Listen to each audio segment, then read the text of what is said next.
The blood on the simulated snow was perfect. It was a triumph of chemical engineering, a viscous crimson fluid designed to behave exactly like real blood on ice. It spread across the white synthetic fibers of the training ground floor without freezing too fast, without soaking in too deep. It looked real enough to fool the human brain, and that was the point. Major Elena Vance knelt beside the fallen mannequin, her gloved finger hovering just above a spatter pattern near the artificial body. Around her, massive projector screens wrapped the walls of the simulation chamber, displaying a hyper-realistic alpine forest. Digital wind howled through virtual trees, throwing simulated snowflakes sideways. The temperature inside the chamber was low enough that her breath showed in the air, steady and controlled. "Report, Major," a voice crackled through her earpiece, flat and emotionless. It was General Atherton, watching from the control room hidden behind a one-way mirror. Vance did not look up. Her focus never wavered.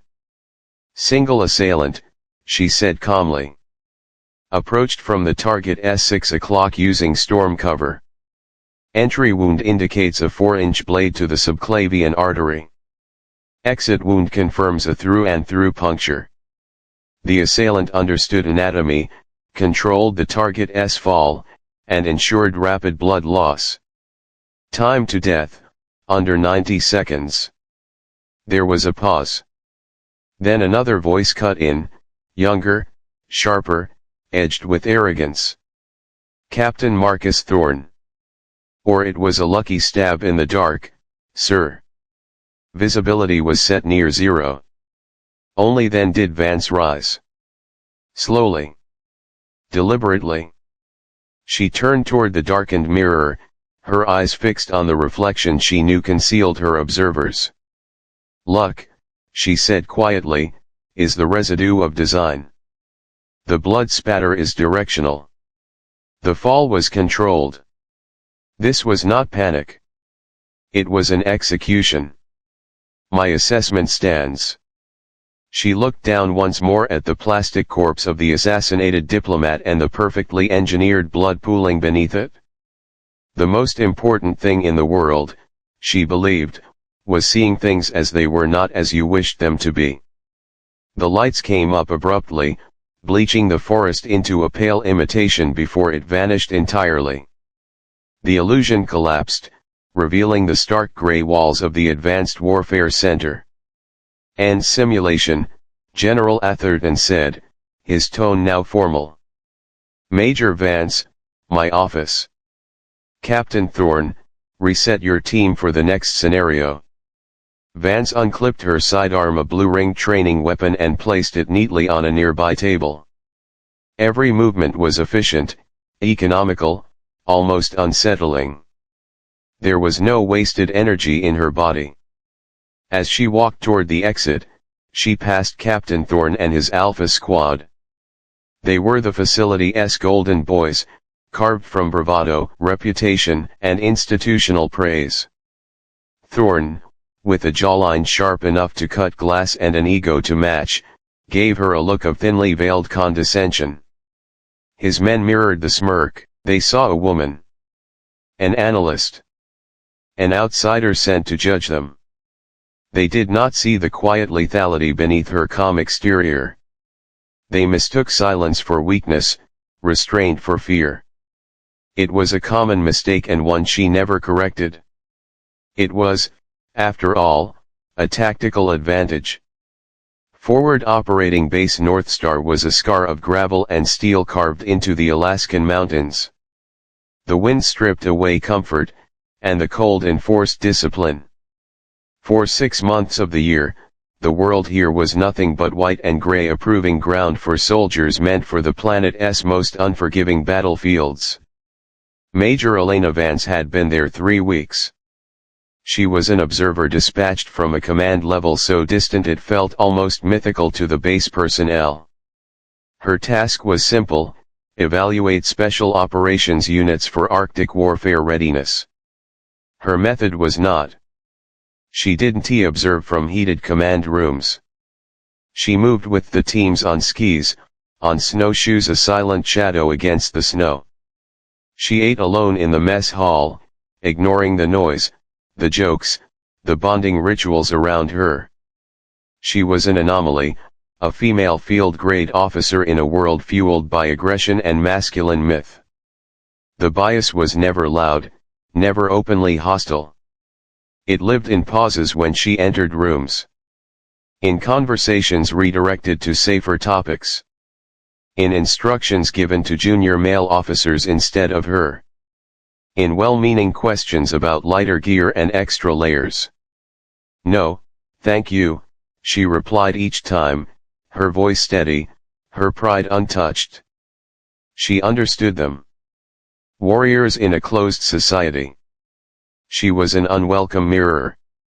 Her only real ally was Colonel Davies, the base commander, a man shaped by decades of cold, conflict, and consequence. He had requested her personally after reading a file heavy with blacked outlines and missions that officially never happened. "They don't know what to make of you, Major," he had said during their first meeting.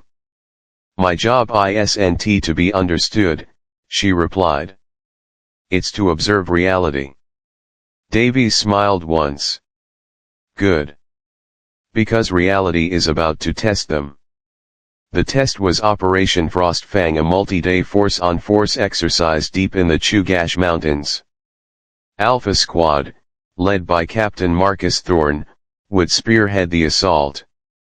And as the operation approached, skepticism toward Vance sharpened, focused entirely through Thorne. He mistook patience for hesitation. Precision for weakness. He was momentum incarnate. She was restrained. The mess hall buzzed one night with confidence and noise. Thorne held court at the center table, his squad loud with victory and self-belief. "Instinct wins fights," one soldier said. "Aggression owns space," another added.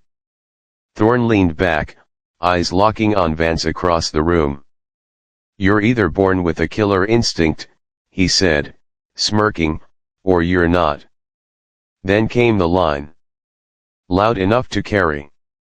"Women don't get kill counts," a sergeant laughed. "They track feelings and paperwork." The room went quiet in all the ways that mattered. They waited for her to react. She didn't. Because predators don't announce themselves. They wait. They had been in position for 3 hours. Vance's finger hovered over the ridge on the tablet as if tracing the breadth of the mountain itself. The red icons had not moved, they sat in the lee of the western crest, buried in shadow and rock, invisible to the blue formation moving like confident sunlight across the valley floor. Thorne's comms crackled with triumph. "On schedule. Moving to Phase 2. His voice was tight with certainty. Then the world changed in an instant. A single burst of controlled fire, precise, coordinated, erupted from the ridge. The valley filled with sound, the staccato bark of rifle fire, the sharp retort of suppressed explosives. Blue icons staggered, then froze. Men collapsed where they stood, their radios screaming static and broken call signs. Thorne's confident tone shredded into something flayed and raw. "Contact. Contact. We're taking." Vance did not flinch. She watched the screen the way a surgeon watches an incision, clinical, unblinking.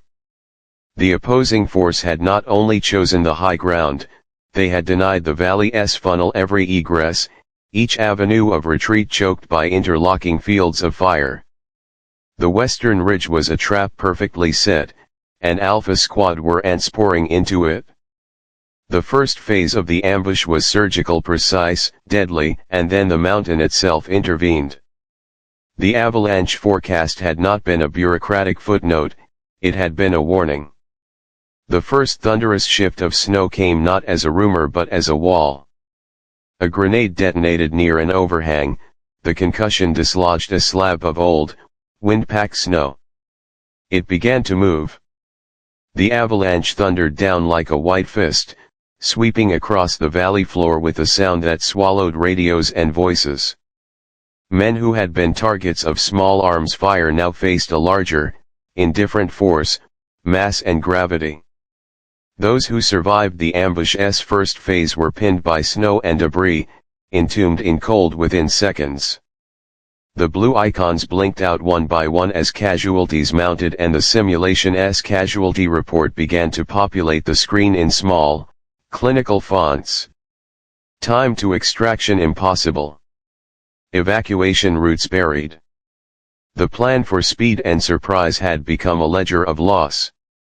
In the operations center, Colonel Davies' face went from pale to utterly composed, then to something like shame. Thorne's voice on the loop was a raw, ragged thing. The arrogance that had carried him into the valley now dissolved into frantic orders and impossible choices. He barked for movement, for suppressive fire, for a retrograde, each command born of momentum but starving for the one thing he had never asked for: patience. Hold position. Hold and return fire. He shouted, then, softer, "God damn it, get us out." Vance closed her tablet and faced the room with the same stillness she had carried through the simulation chamber. "You logged the risk," she said quietly to Colonel Davies, not as accusation. She never wasted energy on accusation but as the plain statement of cause and effect. "You chose the route. Those are your consequences." Her voice cleared the hum of machines like a blade. When the simulation ended, the after-action debrief filled the hours with the sterile business of numbers and timestamps. The casualty table was merciless. Lessons were extracted with the detachment of surgeons measuring tissue damage. But there were other lessons that did not fit into graphs: the human cost of hubris, the blind spots created by charisma, the quiet arithmetic of arrogance versus data. Thorne, once a golden idol, sat small and raw in the corner of the room, the color gone from his face. He had been right about speed, he had been catastrophically wrong about terrain, about weather, about the immutable physics of the place he thought he commanded. Outside, the mountain went on being indifferent. Inside, reputations shifted like tect.